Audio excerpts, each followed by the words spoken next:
भुदरगड तालुक्यातील वाघापूर या गावी डॉक्टर बाबासाहेब आंबेडकर यांची कमान व्हावी या मागणीसाठी 9 डिसेंबर रोजी आपल्या घराला कुलूप घालून बौद्ध समाजातील लहान थोरांपासून ते वयोवृद्ध लोक यांनी पायी नागपूरच्या अधिवेशनावर धडक देण्यासाठी पायी लॉग मार्च काढत कोल्हापूर येथील ऐतिहासिक बिंदू चौकामध्ये बसले होते।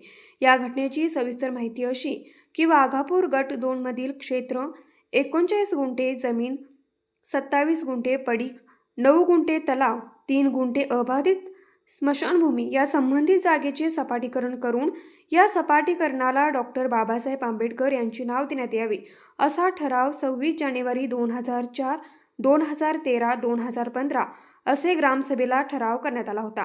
तसेच मार्च 2025 मासिक सभेला अशा प्रकारे ठराव करण्यात आला होता आणि या जागेवर डॉक्टर बाबासाहेब आंबेडकर यांच्या स्वागत कमान व्हावी अशी बौद्ध समाजातील लोकांची मागणी होती। पण गावातील काही ठराविक लोकांचा कमानीला विरोध होता, म्हणून समाजातील लोकांनी शासन दरबारी आणि प्रशासनाच्या दारी वारंवार पाठपुरावा करून पण कमान बांधण्याचा निर्णय झाला नाही।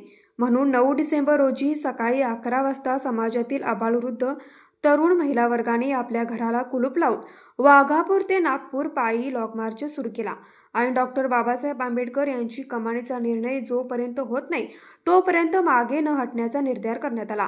या लॉग मार्चमध्ये गरोदर महिला, 9 महिन्याची बाळ तर 90 वर्षाची महिला यांच्यासह 600 लोक सहभागी झाले होते। पहिली वस्ती इस्पुर्लीमध्ये केल्यानंतर दुसऱ्या दिवशी कोल्हापूरमध्ये बिंदू चौकामध्ये आले असता प्रशासनाने यामध्ये लक्ष घालून काही तोडगा काढू असे सांगितले, पण समाज कल्याण अधिकारी सचिन साळे व भुदरगडचे प्रांत अधिकारी हरीश सूळ यांनी आंदोलनकर्त्यांशी चर्चा केली व 2 तासात जिल्हाधिकारी यांच्याशी चर्चा करून काही तो निर्णय सांगतो म्हणून निघून गेले।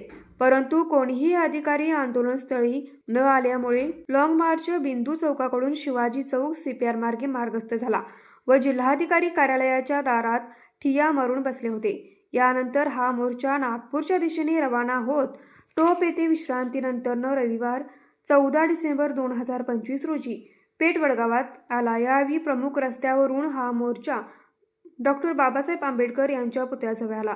पुतळ्याला अभिवादन करून मनोगत व्यक्त झाली। यावेळी समस्त आंबेडकर चळवळीतील सामाजिक संघटना व समाज बांधवांनी या चळवळीस जाहीर पाठिंबा देण्यात आला।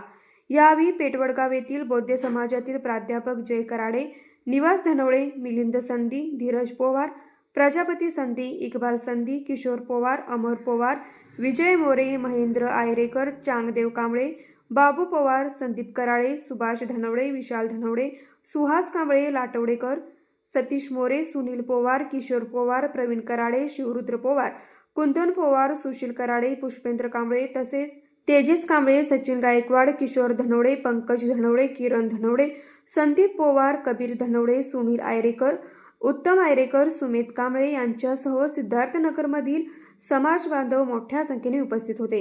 या लॉग मार्चचे नेतृत्व अशोक कांबळे, बबन कांबळे, सत्तापा कांबळे, जयवंत कांबळे, आत्माराम कांबळे, महिपती कांबळे, तानाजी कांबळे हे करत होते। न्यूज मराठी 24 साठी किशोर जासूद, कोल्हापूर। हे आहे गोकुळचं श्रीखंड, अगदी जिभेवर रेंगाळणार, जिभेवरच नाही तर मनावरही रेंगाळणार गोकुळ श्रीखंड, मनावर रेंगाळणार।